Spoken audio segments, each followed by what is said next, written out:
Hace 4 años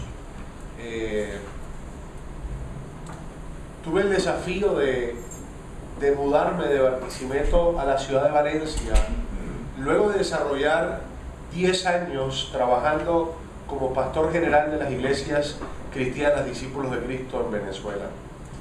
Y la intención de movernos era porque por 8 años la iglesia en Venezuela se había propuesto establecer una iglesia en esta ciudad. Para ubicarles un poco, la ciudad de Valencia está a 2 horas de Caracas, de la capital, y se convierte en un eje geográfico importante en el desarrollo de la iglesia. Las iglesias en Venezuela se comenzaron a formar hacia los llanos orientales, y de hecho allí es donde yo conozco al Señor, en una población llamada Valle de la Pascua, estado Guárico, y allí conozco al Señor y la iglesia cristiana Discípulos de Cristo comienza a desarrollar su trabajo, y las iglesias se desarrollaron más hacia el oriente, y en mi etapa universitaria me mudé hacia el occidente del país. Sin embargo, en el transcurso de los estudios universitarios tenía ya el llamado de desarrollar una iglesia, y a los 19 años de edad Dios me permitió implantar la primera iglesia cristiana Discípulos de Cristo en la ciudad de Barquisimeto y primera en la región occidental del país. Todas nuestras iglesias estaban padeciendo del tema de que las distancias eran muy largas. Para poder crecer teníamos que establecer líneas que nos pudieran unir. Así que Valencia se hablaba, pero nunca se hacía nada. Pues llegó un momento coyuntural de mi vida donde yo le dije al Señor: Señor, dispuesto estoy. Y a veces uno desde la posición del ejecutivo de la organización, uno trata de enviar a otros. Y yo dije: Señor, tú me estás llamando a mí, tengo la disposición, tengo la disponibilidad y lo voy a hacer. Y digo que tenía la disposición y la disponibilidad porque ya la iglesia que había comenzado a fundar ya estaba sólida, tenía su liderazgo y podía. Así que me fui a la ciudad de Valencia, a una ciudad que tiene 2 millones de habitantes. Esta ciudad, 2 millones de habitantes, la segunda ciudad más importante a nivel industrial del país. Y en mi carro comencé a recorrer esta ciudad acompañado de quien es hoy el pastor de una de nuestras iglesias y otro chico que en aquel momento vivía en la ciudad de Valencia. Y recorremos el carro a un recorrido de oración, a un recorrido de comunión con el Señor y de conocer la ciudad, no porque un guía me esté diciendo esto es aquí, esto es allá, sino decirle al Espíritu Santo de Dios: llévanos. Y una de mis oraciones era decirle: Señor, no quiero venir a Valencia a hacer lo que yo sé hacer, porque en ocasiones todo eso que nosotros sabemos hacer puede ser el ruido más grande para escuchar lo nuevo, lo pertinente y lo oportuno que Dios quiere hacer en un momento dado particular. A veces mucho de ese conocimiento, no es que todo sea malo, pero mucho de ese conocimiento a veces dejamos de oír a Dios para oír ese conocimiento que está en nosotros, bien sea por los estudios, por la experiencia. Y esa tarde le decía a Dios: muéstrame a dónde quieres que vaya, qué quieres que haga, y enséñame a desarrollar el ministerio de una nueva manera. Quiero aprender como el mismo primer día que te dije: heme aquí, dispuesto estoy. Y así surge este programa. Este programa jamás surgió pensado en que lo íbamos a compartir a otras naciones, que lo íbamos a compartir a nivel de América Latina, que en Estados Unidos, que en otros lugares se estuviera desarrollando. Jamás eso no pasó por nuestra mente. Era diseñado para atender una realidad en particular en ese proceso de fundación de iglesia. Café. Qué nombre tan amigable para nuestra cultura suramericana. ¿Cuántos se han tomado una tacita de café? ¿Cuántos han podido compartir una tacita de café rico? Levante la mano, ¿quién lo ha hecho? Y uno siempre toma el café con gente que ha conocido y que, o de la familia, y para compartir un momento grato. Y uno dice: te invito a tomar un café, y se lo toma en un restaurante, se lo toma en la casa, se lo toma en cualquier lugar. Así que café tiene esa connotación de una invitación agradable. Y una de mis grandes reflexiones era, ¿por qué razón la gente no está aceptando la invitación para ir a una iglesia? Porque se ha hecho fuerte el poder atraer a la iglesia a mucha gente, y uno de mis grandes pensamientos y que me llevaron a buscar otras alternativas era que hay mucha gente que tiene memorias también dolorosas, no con el Señor, sino con la iglesia.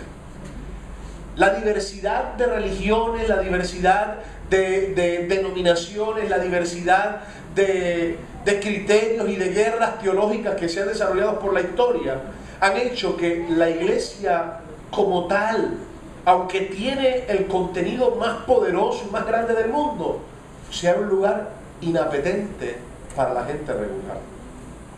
Y llamemos la gente regular a aquella persona que no ha entrado en esa nueva dimensión en Cristo Jesús. Café, las siglas de células de apoyo a la familia extendida.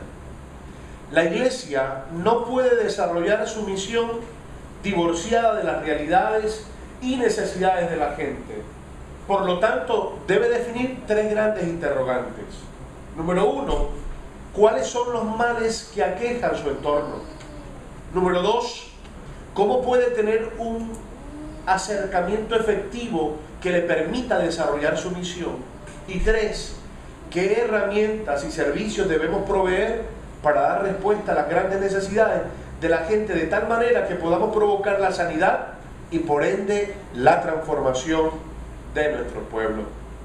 Como resultado del análisis realizado mediante estas tres interrogantes, que todos como iglesia debemos formularnos, surgió la idea de desarrollar la misión dando respuestas a los gritos de auxilio que surgen de la descomposición mundial de la familia y sus múltiples consecuencias, mediante la apertura de células en las que su propósito, más que lograr el crecimiento de la iglesia local, pueda la iglesia apoyar a los grupos familiares en su fortalecimiento, en su restauración y en su consolidación. Escuchen bien esto. Aunque íbamos con el llamado de implantar una iglesia, y en aquel momento y en la última década ha estado de boga este concepto del iglecrecimiento, realmente no nos cautivó el hecho de buscar un programa que aumentara el número de esa iglesia que íbamos a fundar, sino que nuestro corazón fue capturado por el hecho de ver la necesidad que había en Valencia, de ver la realidad que había en aquella ciudad, y que era una necesidad no solamente que se circunscribe a Valencia, y por eso este programa pertinente al mundo entero, porque la necesidad de la familia se ha extrapolado a toda frontera, a toda nación. Para muchas congregaciones las células han sido vistas en una forma estrictamente utilitaria, como una manera eficiente para el crecimiento numérico, lo cual ha sido, a mi entender, trágico, porque se ha perdido de vista la razón fundamental para su existencia. El grupo celular es una forma natural de evangelismo, no porque sea técnicamente eficiente, sino porque satisface una necesidad y un anhelo de la sociedad sufriente que tenemos a nuestro alrededor. Y por ello Dios lo bendice con el crecimiento numérico, espiritual, intelectual y social. Y yo quiero explicar esto un poco más diciéndole, su motivación es importante. La motivación por todo lo que usted haga es supremamente importante. Algunos hoy por hoy están anhelando ministerio y están anhelando pastorado, y debiéramos preguntarnos cuál es la motivación original.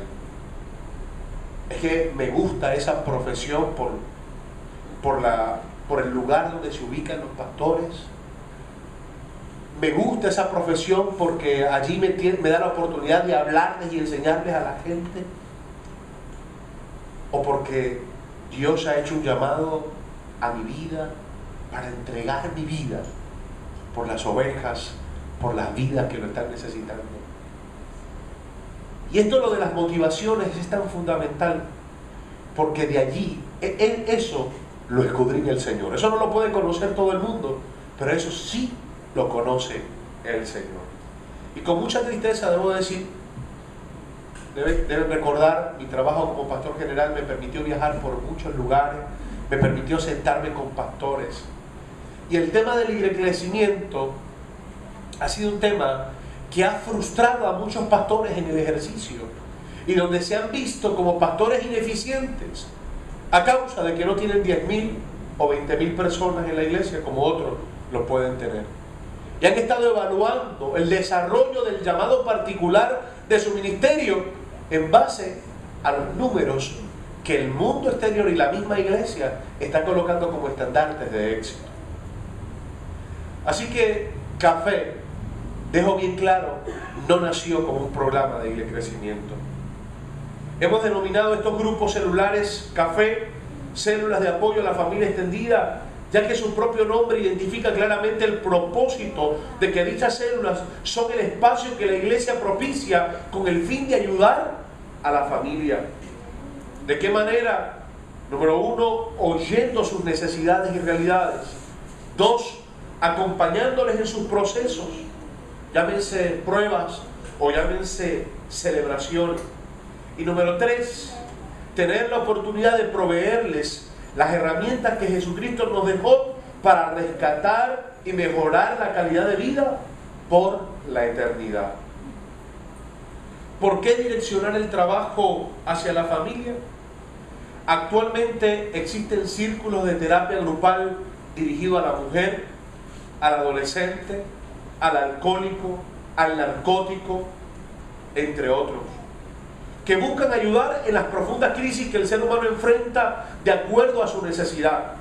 No obstante, todos estos males están asociados directamente a la profunda crisis mundial que sufre la institución más antigua, la familia, lo cual es reflejado por los altos índices de divorcio, embarazo precoz, enfermedades de transmisión sexual, violencia intrafamiliar y problemas de adicción, entre otros. Es claro que para Dios la familia representa el espacio de mayor importancia para el desarrollo de su creación amada. Recordando el texto en Génesis 1:27, y creó Dios al hombre a su imagen, a imagen de Dios lo creó, varón y hembra los creó. Al crearnos a su imagen dice cuán importantes somos para Él. Y en segundo lugar, la perfecta formación del hombre y la mujer, para que a través de su unión consolidar su proyecto de familia, mediante el cual extendería el don de la vida. Solo mediante la unión sexual del hombre y la mujer es posible la procreación de la vida. Entonces podemos afirmar que la familia es en Cristo el fundamento de la vida. ¿Amén? Amén. También observamos que durante el deterioro social vivido en el mundo antiguo, Gálatas 6, versículos 1 al 8, donde el descalabro moral era absolutamente inadmisible, Dios decidió enviar un diluvio que quitaría toda inmundicia del mundo. Sin embargo, rescató su proyecto preciado, la familia, al darle instrucciones a Noé de asegurar a su esposa, a sus hijos con sus esposas y toda la familia animal, insertándolos en la barca, macho y hembra por cada especie. Luego el ser humano siguió viviendo a espaldas de Dios, desfigurando el proyecto de vida diseñado por Dios, el cual se vio en la necesidad de ejecutar un nuevo plan de redención, apareciendo en la persona de Jesús. Y lo interesante de este plan es que, teniendo el poder de aparecer en cuerpo formado, decidió Dios introducirlo al mundo a través de ¿quién? De una familia, para que pudiéramos entender cuál amor nos ha dado el Padre. En el libro de Apocalipsis, en el capítulo 22, se expresa la esperanza escatológica utilizando una figura de la familia, tipificando su iglesia. Y el espíritu y la esposa dicen ven. Así que desde Génesis hasta Apocalipsis, la familia ha sido interés supremo de nuestro Dios. Inclusive a su pueblo se le denomina como la familia de Dios. Y en el texto bíblico se mencionan a la familia de la fe, por lo que no nos debemos extrañar el ensañamiento del reino de las tinieblas hacia esta institución, tal como los tiempos de Saulo. Mientras tanto, Saulo, dice el texto bíblico en Hechos 8:3, perseguía a la iglesia y entraba ¿qué? De casa en casa para sacar, arrastrar a hombres y mujeres y mandarlos a la cárcel. Y en Gálatas 1:13 dice: y ustedes ya están enterados de mi conducta cuando pertenecía al judaísmo, de la furia con que perseguían a la iglesia de Dios, tratando de destruirla. Así que el plan de destruir la iglesia sigue estando presente y usando el mismo foco de ataque con estrategias diversas. Señores, solo dos proyectos Dios instituyó por la eternidad: la familia en el principio y después de la cruz, la iglesia. Usted lee toda la Biblia y no hay otra cosa creada por Dios a nivel institucional: la familia y la iglesia. Son dos grandes proyectos que se unen. ¿Por qué? Porque ¿quiénes conforman la iglesia? ¿Quiénes conforman la iglesia? Yo quiero volver a escuchar eso. ¿Quiénes conforman la iglesia? La familia. ¿Por qué trabajar con célula? El programa que desarrolla la iglesia dominicalmente es un espacio donde el visitante nos escucha cantar, nos escucha testificar, nos escucha predicar, y aunque la fe viene por el oír, la gente tiene una alta necesidad de ser oída. Ellos necesitan exteriorizar la crisis que asfixia su existir, y de no hacerlo con nosotros, entonces sí trasciende las barreras del silencio y la soledad. ¿Asistirá a dónde? A santeros, adivinos, psicólogos, psiquiatras, etc. Buscando respuesta a sus grandes interrogantes. Y permítame decirle, es Cristo quien tiene respuesta para cada una de ellas. Pero la iglesia debe aperturar espacios donde pueda oír empáticamente a la gente. Y aunque disertemos excelentes sermones dominicales desde nuestros templos, sumado a la verdad que si estos no se corresponden con la necesidad del oyente, será simplemente conocimiento informativo, mas no transformador. Está presente la necesidad insatisfecha de interactuar sobre el tema y no escuchar un monólogo. Nuestras predicaciones deben ser coherentes con nuestro servicio, y ya la gente se cansó de oír: haz lo que yo digo, mas no lo que yo hago. Muchas palabras bonitas, muchas palabras sobre el amor, muchas palabras sobre el servicio, pero muchas veces nosotros hemos olvidado hasta nuestra propia familia extendida, abandonando a padres, a madres, a abuelos, a tíos, y donde el convertirnos nos disoció de toda la familia.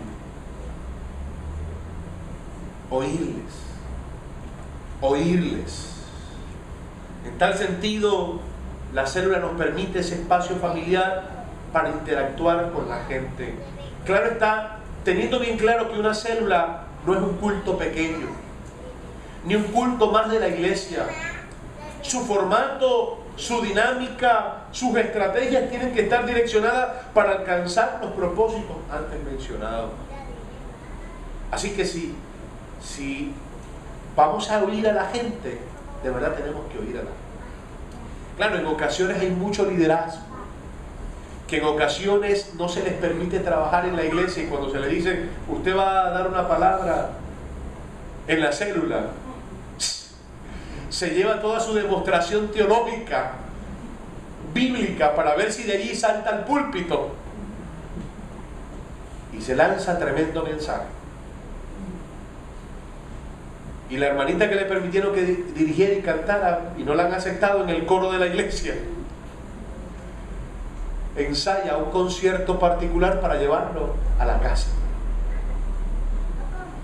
Y el visitado o el atendido una vez más queda en silencio, y con la única espacio para decir: gracias por haberme visitado y haber hecho este culto en mi casa. Pero la misma realidad de no oír. De hecho, Usted escucha que hay muchas escuelas de oratoria, de dicción, de cómo exponer el mensaje, pero pocas veces tomamos tiempo para aprender a oír. ¿Cuántas escuelas de oír, de aprender a escuchar usted ha ido? ¿Ah? Los grandes conflictos en la familia es que no aprendemos a escuchar. No aprendemos a escuchar. Y debo decirle que si nosotros aprendemos a escuchar, seremos mucho más asertivos al hablar. Porque no estaremos hablando desde lo que pensamos, sino de lo que realmente nos comunicó el pueblo que está alrededor de Espinosa, de Arecibo, de Valencia, de Santa Juanita, de cada uno de los lugares donde estamos. Debo citar otros factores que de manera extraordinaria Fernando A. Morán, en su publicación Los grupos celulares y la evangelización hacia el siglo XXI, expresó. Y dice que en los actuales momentos estamos enfrentando una nueva dimensión de la evangelización por parte de la Iglesia, y es la evangelización urbana. A principios del siglo, más del 90% de la población de Venezuela vivía en el campo. En los actuales momentos, cerca del 80% de la población habita en grandes ciudades, y los niveles de pobreza se sitúan alrededor del 80%, con un 40% considerado como crítico. La Ciudad de México crece a razón de 1.500 personas diarias, lo que lleva a sus conocidos problemas de seguridad, ecología y tráfico de droga. Se piensa que Calcuta podría llegar fácilmente a los 66 millones de habitantes para finales de este siglo. Inmundicia, promiscuidad, violencia, desorden público, enfermedades. Son cosas rutinarias en la vida de las ciudades modernas, y ante estas cosas sus habitantes se encuentran tremendamente desorientados y confusos. La evangelización masificada no ayuda a resolver efectivamente los problemas críticos de los habitantes de las grandes urbes, como lo son el anonimato, la deshumanización, las carencias, las tensiones y el escapismo. Por mucho tiempo las iglesias han estado obsesionadas con la grandeza y el crecimiento, pero se han preocupado poco con los peligros de la despersonalización que esto acarrea. La alternativa es la constitución de verdaderas comunidades cristianas, donde se promueva la intimidad entre los participantes y de estos con el Señor. Una profunda preocupación los unos por los otros y por los seres humanos que circundan a la comunidad, y fidelidad y sujeción entre ellos y a la globalidad del cuerpo de Cristo. Es en esta clase de atmósfera donde se producirán discípulos de los que habló Jesús en Mateo 28, 18 al 20. Quiero decirles que cuando la iglesia inició en las casas. Y quien nos llevó a los templos fue la iglesia romana. Jesús en su ministerio nunca desarrolló un ministerio hacia los templos. Nunca. Y obviamente nosotros venimos del protestantismo y venimos de la iglesia romana. Y hay cosas que se quedaron con nosotros. Y hoy por hoy, todo el desarrollo ministerial se está concentrando sobre la labor de los rituales en la iglesia. Y me parece que nos estamos exponiendo demasiado. Y digo esto ¿por qué? Porque se ha hablado de un tiempo postrero, de un tiempo que viene y que se sigue agudizando, y donde la iglesia va a seguir siendo atacada y perseguida. A veces nosotros pensamos que eso va a ocurrir en el año 3700 y estamos comoditos. Pero me parece que si solamente nuestro adversario Satanás manda unas bombas sobre los templos, se acabó la iglesia. Porque todo se concentraba en los templos. Y ya es donde nos reunimos, y esto y aquello. Yo creo que eso ocasionaría un pánico. Imagínese usted por segundos que el enemigo mande una bomba sobre todos los templos de Puerto Rico o de Venezuela. ¿Cómo se interrelaciona? Hay muchos hermanos que no saben dónde vive el uno y el otro. Hasta ni tienen los teléfonos. Porque el directorio que da la iglesia ni siquiera lo tomó en cuenta y lo mojó el nieto y lo botó en la papelera. La iglesia tiene que estar preparada y su vínculo no está en una estructura, sino tiene que estar en una relación constante con la gente. ¿Amén? Amén. Y siempre hemos dicho que la iglesia, ¿quiénes somos? Nosotros. Somos nosotros. De allí importante no olvidar el trabajo en las casas. Con esto no quiero decir que el trabajo en el templo sea malo. Lo que ha sido malo es que dejamos lo que en la iglesia en sus inicios desarrolló de atender las casas y nos concentramos solamente en los templos. Y de allí que hoy se permite esa doble vida de una cosa en los templos y otra cosa en las casas. Ahora, si usted lo tiene que visitar semana a semana, usted tiene que estar ahí, porque lo que se encuentra, el ambiente que se encuentra el pastor o el hermano, tiene que estar ahí, en línea.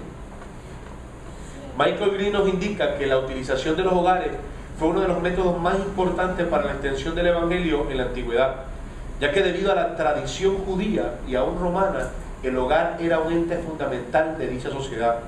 La familia compuesta por relaciones consanguíneas, esclavos, clientes y amigos, fue uno de los bastiones de la sociedad grecorromana, y los misioneros cristianos se propusieron deliberadamente ganar cualquier familia posible para que como faros pudieran iluminar por medio del evangelio la oscuridad circundante. Y de allí viene el tema de la familia extendida. Por eso es que se habla apoyo a la familia extendida. En aquellos tiempos hasta el esclavo era considerado parte de la familia. No me voy a ir a aquellos tiempos, me voy a ir a tiempos un poco más recientes, donde existía la figura de los primos hermanos, donde el vecino era casi que de la familia y podía inclusive exhortar a mi hijo porque tenía legado y autoridad, porque era parte de la familia. Y la familia ha venido, la han venido reduciendo y tratando de reducir el proyecto de Dios. Y después en los últimos años es la familia nuclear, papá, mamá, hijos, y esa es la familia prácticamente. Y hay familias, y yo he tenido en mi oficina gente que no conoce al abuelo, que no conoce al tío, que no conoce al primo, porque los padres tampoco lo han incentivado. Pero, óigase, no se quedó en la familia nuclear, se siguió reduciendo y ahora se habla de la familia monoparental, la mamá con los hijos, los papás con los hijos, o simplemente hermanos viviendo en un apartamento solos. Y este proyecto de Dios, iglesia y familia, nosotros estamos llamados a establecerla, desarrollarla, atenderla y potencializarla. ¿Amén? Amén. Por eso hablamos de que recuperar ese concepto de la familia extendida, donde no solamente me preocupa mi hijo, me preocupa el hijo del vecino o de aquella comunidad, donde yo sería capaz de ir a servir, a tomar un tiempo de la semana para irlo a atender. Células de apoyo a nuestra familia extendida. Amén. Amén. Como bien decía hace unos minutos, respondiendo a esa pregunta, que si Café es un programa de isla de crecimiento, radicalmente lo afirmamos, no. Los cafés procuran provocar transformaciones profundas y permanentes en la vida de las familias participantes, así como también provocar una dinámica integradora entre la iglesia y la comunidad que le rodea, en donde la iglesia puede ejercer su rol e influencia profética. Y llámese lo profético, no lo de adivinación, sino la palabra profética es la palabra orientadora. En el principio el pueblo de Dios era guiado por profetas, pero ahora somos guiados por la palabra de Dios. Amén. Amén. Y la palabra de Dios es orientadora, y ella en sí es palabra profética para los pueblos de hoy. Amén. Amén. En tal sentido, el propósito de que exista una familia participante, bien sea mediante uno o varios de sus miembros, no es de que asista a la iglesia. El fin es que reciban las herramientas que provocan transformaciones en la vida y en la familia, llevándolos a un encuentro íntimo con Dios. Y en consecuencia, se insertarán a la comunidad de fe de acuerdo a su ubicación, a su identificación relacional u otros elementos. Claro está, el maestro alemán Christian Schwarz, presidente del Instituto de Desarrollo Natural de la Iglesia y autor del libro que lleva el mismo nombre de esta institución, afirma que si la Iglesia está desarrollando su ministerio de manera natural y saludablemente, su crecimiento será con esas mismas características. Por lo tanto, afirmamos que el servicio en Dios siempre trae crecimiento y que el mismo, tal como lo dice la Biblia, lo da Él. Hechos 2:47, ¿qué dice? Y cada día el Señor añadía al grupo los que iban siendo salvos. Primera de Corintios 3:6-7, yo sembré, Apolo regó, pero Dios ha dado el crecimiento. Así que no cuenta ni el que siembra ni el que riega, sino solo Dios, quien es el que hace crecer. Pero en esa usurpación de rol, muchas ocasiones el ser humano ha querido hacer lo que le toca hacer a Dios y no ha querido hacer lo que le toca hacer a Él. A Dios le toca juzgar, el hombre quiere juzgar. A Dios le toca dar crecimiento, pero el hombre quiere ser el que impulsa el crecimiento. Tenemos que hacer lo que nos toca hacer. Amar, hermano. Amar. Recuperar ese amor por la gente. Ya la noticia, la crónica del día ha insensibilizado nuestro corazón y ya las noticias no nos hacen ni coquito.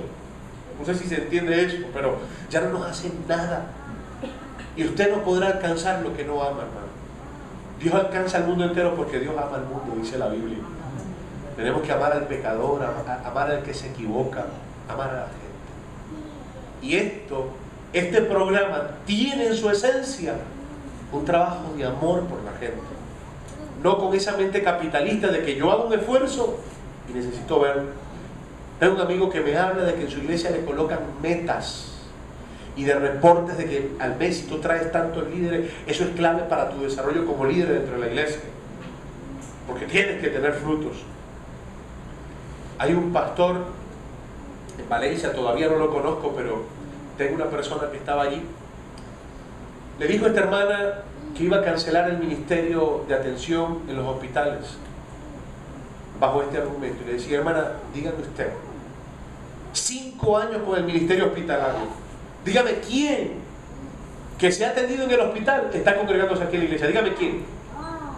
Esto no ha funcionado.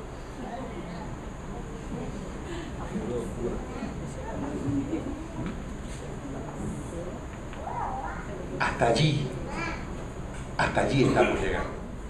Vamos a definir qué es café. Y lo definimos, en primer lugar, ¿qué no es un café? No es un culto de la iglesia, no es una reunión de líderes. Cuando decimos que no es una reunión de líderes, porque a veces se va a una célula y 2 líderes se ponen a hablar y a coordinar las otras actividades, y está la familia ahí, pero ellos hablando de lo que tienen pendiente durante la semana. Dios, no es una célula para los miembros. Yo me recuerdo cuando pastoreaba en Barquisimeto, una hermana me dijo, pastor, yo no quiero tener más la célula en mi casa. No estábamos con café, era el modelo celular tradicional. ¿Y por qué, hermano? No, es que los hermanos no apoyan. No apoyan. Estuvimos el hermano tal y yo. ¿Ustedes no nada más tuvieron una reunión? Bueno, vino una familia, unos vecinos, y vino otra persona que fue invitada por un amigo, pero el amigo no vino y él vino. Y me habló y me contó como 7 o 8 personas. Pero iba a cancelar la célula porque los hermanos no apoyan la célula.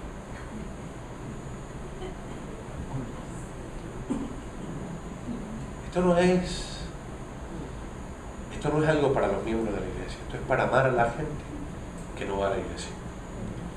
La iglesia puede desarrollar una célula para miembros de la iglesia. Sí, café puede trabajar en una iglesia que tenga otra célula, claro que sí. Porque café es dirigido a la gente que no va a la iglesia. Y usted puede tener células desarrolladas para, fíjense los nombres que hay de células, células de crecimiento. Células, y claro, yo tenía problemas con ese nombre, porque cuando usted hablaba de células de crecimiento, ¿a qué se refería la palabra crecimiento? ¿Crecimiento de quién? Aumentar los miembros. De la iglesia, ¿verdad? O sea, no una célula de crecimiento para la gente. Por lo tanto, era un propósito egocéntrico, ¿verdad? Así que usted puede hacer una célula, pero sí puede hacer una célula de desarrollo de líderes. Eso sí lo podemos hacer. Repito, nosotros tenemos que establecer una red familiar y de atención en las casas, más de lo que tenemos ahora. Y no solamente café, puede ser cualquier método. Mire, Jesús usó el método de la parábola, usó el método del milagro, usó la cruz como un método también para hacernos llegar el mensaje.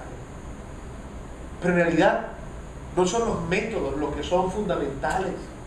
Se trata de buscar la manera más pertinente de compartir el evangelio y la buena noticia de salvación a la gente. Amén. Amén. Y fíjense, Dios dijo bien claro, no quiero más sacrificio.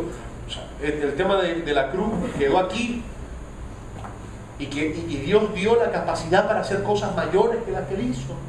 Y Dios va a dar métodos y estrategias y herramientas, obviamente sustentadas en este propósito y en este sentido, que está enmarcado en la palabra de Dios. Amén. Amén. Café no es un concierto. Café tampoco es una vigilia. ¿Escuchó eso? Café no es una vigilia. Ay, pastor, eso estuvo tan bueno que nos quedamos hasta las 1 de la madrugada hablando. No, señor. Y tampoco café es un espacio improvisado. ¿Qué es café? Es el espacio es nuestra oportunidad de oír primeramente. Que esto quede bien claro, es su oportunidad de oír. Es el espacio de mayor alcance para servir. Es un espacio para brindar fe y esperanza. Es un espacio para orar por la gente, con la gente. Porque usted tiene espacio para orar por la gente desde la iglesia. Pero ese espacio es para orar por la gente, con la gente. Es un espacio para provocar milagros. Es un espacio para transformar y salvar familias. ¿Qué herramientas utiliza el café? Dinámicas rompehielo, revisión de tareas que se asignan cada semana, la oración, la intercesión, la dinámica, los mensajes con o sin testimonios, pero mensajes claros. Quizás una canción en algún momento dado que refuerce el mensaje, no necesariamente tiene que haber una canción. Y hay algo lindo que se llaman las experiencias de amor. Y las experiencias de amor es todo un estudio después de haber oído cómo podernos hacer presentes en una experiencia de amor con Dios. Ejemplo, nosotros llegamos a escuchar de una persona que nunca había conocido a su mamá. Y una persona del equipo empezó a hablar con ella y a tomar algunos datos. Y ella fue comisionada y hizo toda la investigación y conseguimos que su mamá había muerto en un viaje a Portugal, pero que ella tenía 2 hermanos que ella no sabía que existían. Y café provocó el encuentro de esa experiencia de amor. ¿Usted sabe cómo eso marca a la gente? Eso marca a la gente. Pero ¿cómo podíamos enterarnos esto si nosotros no estamos oyendo a la gente? La estructura del café es un momento que se da en ese hogar de 60 a 90 minutos, de hora a hora y media. Y allí se desarrolla dinámicas, se inicia con dinámicas, se da una lección que la vamos a ver ahora, y se recogen impresiones, se comparte, se escucha a la gente, moviendo el diálogo a través de un tema de interés familiar. Esos temas le hemos denominado ciclos. Ciclos del café. El café desarrolla su agenda temática en ciclos de 40 días o 6 semanas cada una. Es decir, se desarrollan 6 mensajes en un ciclo. Al término de cada ciclo se realiza lo que se conoce como el gran café. Y es el encuentro de todos los cafés que usted tiene en la iglesia. Y se puede desarrollar dentro o fuera de las instalaciones de la iglesia. Todo debe estar preparado de manera creativa, de acuerdo al tema en particular. Es el día donde las familias participantes reciben un certificado de haber, valga la redundancia, haber participado en el ciclo y motivados a llevar a familiares y amigos a cada gran café. Y es una gran oportunidad para poder dar un mensaje evangelístico e incentivarlos para que se involucren en el próximo ciclo de café. Los mensajes de café son cápsulas que parten de un tema de interés de la familia, en los cuales se identifican de manera sencilla la respuesta que la palabra de Dios nos da al respecto, los cuales se entregan al participante en una hoja suelta con el propósito de facilitar la interacción.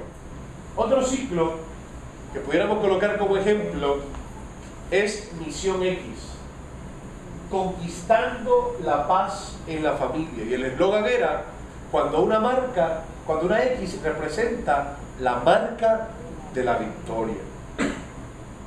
Y las lecciones que dimos allí eran, ahora esto ya no fue en base al tiempo, sino en el ardor militar, se habló de expedición, reconociendo el territorio; radar, identificando los enemigos; táctica, estableciendo la estrategia; arma mortal 1, el amor; arma mortal 2, el perdón; arma mortal 3, la restitución. Y en el gran café, celebrando la victoria. Todas las lecciones tienen tareas para que el participante de la iglesia casera pueda trabajarla con su familia, resultando que semana a semana se fortalecerán, ya que se comparten los resultados en los siguientes grupos familiares. Y cuando hablamos de la iglesia casera es porque café está ligado a este concepto de la iglesia casera. Y café provee herramientas para que la familia se reúna y comparta de lo que se habla en café. Ahora, la pregunta que nos podemos hacer: ¿cómo podemos iniciar café? Y se recomienda iniciar café con una campaña de 40 días de oración. Una campaña de 40 días de oración, es decir, un ciclo. Un ciclo para orar. Los hogares anfitriones,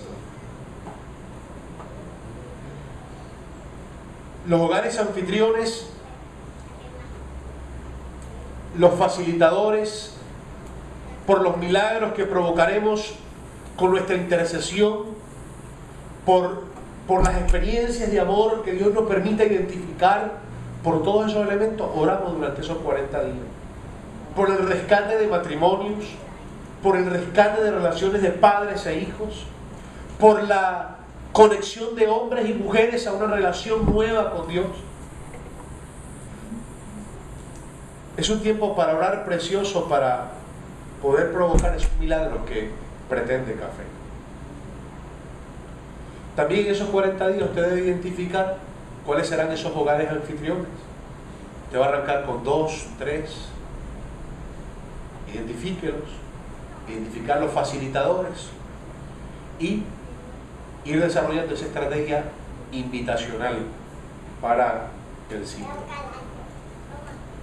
También deberá formar un equipo dedicado al trabajo con café, donde esté un equipo creativo, donde esté un coordinador de facilitadores que pueda ayudar la interacción de todo lo que allí se va generando. Hay otras cosas, pero yo quisiera terminar esta noche, esta parte, con algunas recomendaciones generales. Y es desarrollar una reunión semanal o quincenal con los facilitadores para compartir la lección de manera dinámica. semanal o quincenal, se reúnen y comparten la lección los facilitadores. Debo decir que café se debe desarrollar una vez a la semana.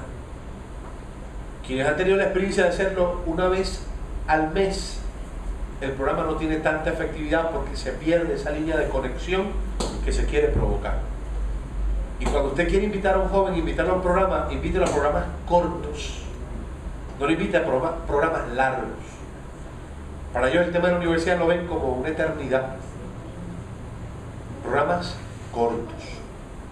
Los mensajes dominicales recomendamos en aquellas iglesias que pretendan desarrollar el café como un elemento medular en su trabajo de iglesia, pues les recomendamos que los temas de los domingos no estén tan divorciados del tema que están manejando en el ciclo particular, para que la persona en el café se le pueda decir: si quieres escuchar más temas como estos, también puedes ir a la iglesia que compartimos ya en otro formato el mensaje de Dios.